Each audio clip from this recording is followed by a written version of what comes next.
Friends, I already made a chapter-wise summary of the book Feel Good Productivity, written by Ali Abdaal. This video is about the summary of Chapter 1.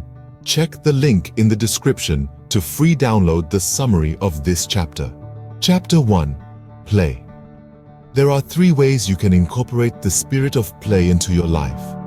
First, adventure. Second, fun. And lastly, by lowering the stakes. How to make adventure?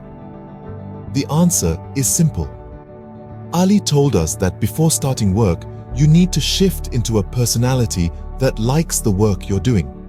There are 8 play personalities. You can choose one of them before doing work, just like in video games, where you play the role of another personality. You need to play the same role in your work. 1. The collector. They love to gather and organize, enjoying activities like searching for rare plants or rummaging around in archives or garage sales. 2. The competitor. They enjoy games and sports and take pleasure in trying their best and winning. 3. The explorer. They like to wander, discovering new places and things they've never seen through hiking, road tripping, and other adventures. 4. The creator. They find joy in making things and can spend hours every day drawing, painting, making music, gardening, and more. 5. The storyteller. They have an active imagination and use it to entertain others. They're drawn to activities like writing, dance, theater, and role-playing games. 6. The joker. They endeavor to make people laugh and may play by performing stand-up, doing improv, or just pulling a lot of pranks to make you smile. 7. The director. They like to plan, organize, and lead others. They can fit into many different roles and activities, from directing stage performances to running a company to working in political or social advocacy. 8. The kinesthete. They find play in physical activities like acrobatics, gymnastics, and free running. Here lies the first step to approaching your work and your life with a sense of playful adventure. Reflect on which of these characters you identify with most and try to approach your work as if you are that character. If you're the storyteller, that might entail seeking out ways to turn a boring task, like writing a dry logistical email, into one that draws on your sense of playfulness, like finding a way to turn it into a story with a beginning, middle, and end, and maybe an unexpected twist.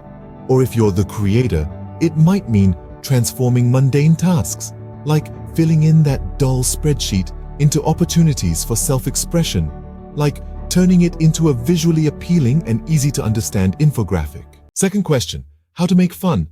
Ali told us a story that Matthew Diks, today a world champion storyteller and best-selling novelist. Years before he published his first book, Diks worked in McDonald's, and he hated it. The days felt endless, Matt once told me. It was the same routine over and over again. Taking orders, flipping burgers, and handing out fries. There was no excitement, no spark, no challenge.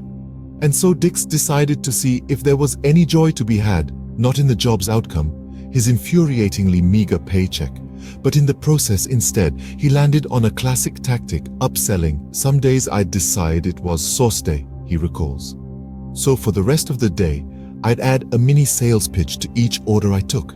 The customer would order a Big Mac and fries, and I'd ask them if they'd like any sauce with that. If they said no, I'd smile and say, well, I'd really recommend the sauce. There's nothing that beats that. Usually at this point, they were a little taken aback, and they'd say, okay then, I'll take the sauce. If they still didn't bite, I'd say, that's okay, but you're really missing out. My last customer was reluctant, but when she tried the sauce, she knew she'd made the right decision. Diks says that the effects of these little changes in his routine were unexpectedly significant. They were the kind of mini tasks that might, in his words, just make the customer's day a little better, and definitely made me feel more energized on days that felt like they were dragging. And they worked. Diks found himself looking forward to his shifts, eager to see how many people he could convince to try the sauce. The process was not inherently enjoyable, but Diks had created a way to enjoy it. And in doing so, he had found the fun in an uninspiring situation. The key takeaway from Diks' experience is the transformative power of mindset and creativity. Instead of succumbing to the drudgery of his job, he actively sought ways to make it more engaging. These small changes not only improved the customer experience, but also had a positive impact on his own morale. In finding a way to enjoy the seemingly mundane, Diks discovered that a shift in perspective could turn an uninspiring situation into a source of fun and fulfillment. This story serves as an inspiring reminder that, even in routine and repetitive circumstances, there's always room to infuse a bit of joy and creativity. The last thing to invite play into your life is by lowering the stakes. Ali shares experiment with us to reframe the failure. Imagine what your life would look like if you received 5 proverbial points for failing, rather than losing 5 like in the experiment. Imagine what would happen if people cheered you on for a little stumble, rather than humiliated you.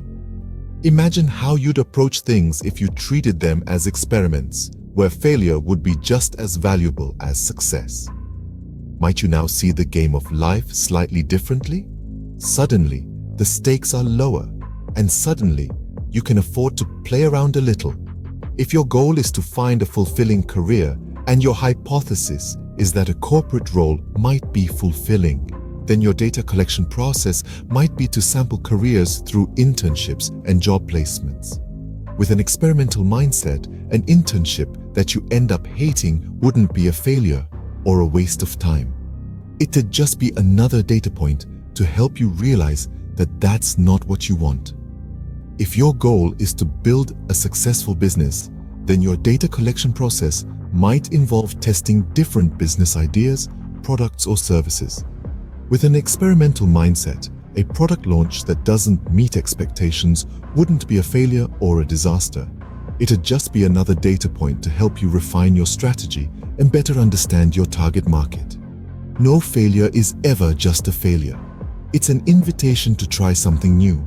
And if your goal is to develop meaningful relationships, then your data collection process might involve going on dates, attending social events, and engaging with new people. With an experimental mindset, a date that doesn't lead to a second one or a friendship that doesn't blossom wouldn't be a failure. It'd just be another data point to help you understand your compatibility. No failure is ever just a failure. It's an invitation to try something new.